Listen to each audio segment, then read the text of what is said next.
My experience in the Diversity Health Series was great. I did it over the lunch hour here at DMU and went through several different sessions. And every time that I came, it was in the middle of this hustle-bustle day of learning molecular markers or anatomical differences in things and those sorts of subjects. And then we get to sit down and eat and talk about human issues. It was a way to meet others where we could have a conversation about our cultural experiences that we've had ourselves. The objectives of the Diversity Health Series are really to gain a better understanding of the dangers of forming stereotypes and how our own personal biases may affect communication, judgment, decision-making, and overall patient care. The series offers a really important time for some self-reflection, because as you learn more about different cultures and people, it kind of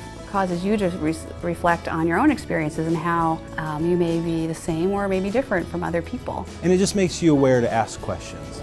Professionally, I've had many patients with different cultural backgrounds, with different ethnicities, and it helps me to see where they might approach a different issue, how they might approach a different issue. And what really affected me was the fact of how diverse my class was in itself, and how I was able to learn from my peers that really came from many different experiences, households, and just belief patterns and thoughts that really shaped how then I would be working with them, not only as my colleagues, but also then how I can tailor how to be more accessible to the patients that I hope to treat in the future. You don't just deal with one set of the population. You know, it takes a lot of different people to make the world go around. And in particular when you're dealing with patients, you have to be sensitive to certain issues.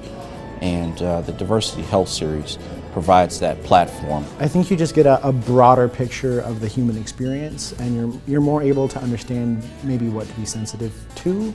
Even the kind of questions to ask, that was kind of a theme throughout the videos. People are always okay with asking questions as long as you do so respectfully. Because the better they understand different customs, values, and beliefs, and the more they can expose their implicit biases and take action to reduce those, to attenuate those, the less that will cloud their judgment and how they interact with their patients. The things that drew me to medicine are the science, and they are the academic aspects, but they're deeply the health and wellness of people.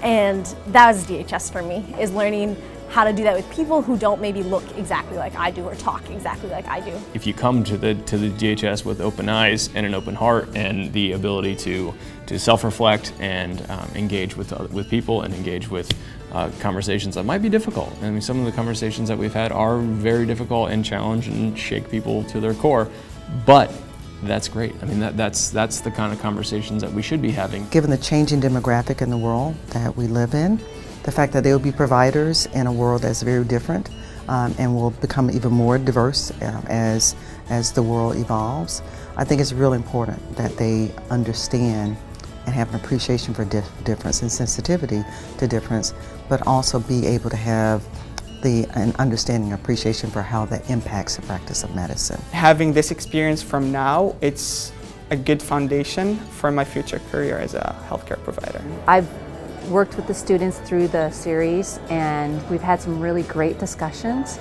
and they have come back from their clinical education experiences saying they were very happy to have that experience because they felt more comfortable working with patients and felt they had a better background to be able to work with them and provide a better quality care. So it is absolutely important that we get diversity health training in classes, and for me personally, for all the patients that I will be caring for in the future. I would encourage all faculty and staff, but particularly those that are new to the campus, to take advantage of this unique opportunity to develop as culturally competent health professionals. Sometimes it might be uncomfortable to approach things that you're not familiar with, but exposure and education in these areas is very helpful and will serve you well in your 3rd and 4th year on clinical rotations, as well as your entire career as a healthcare provider. So understanding the challenges and implications of the rapidly changing demographics and being proactive in preparing our students to deliver culturally responsive care is important in the 21st century.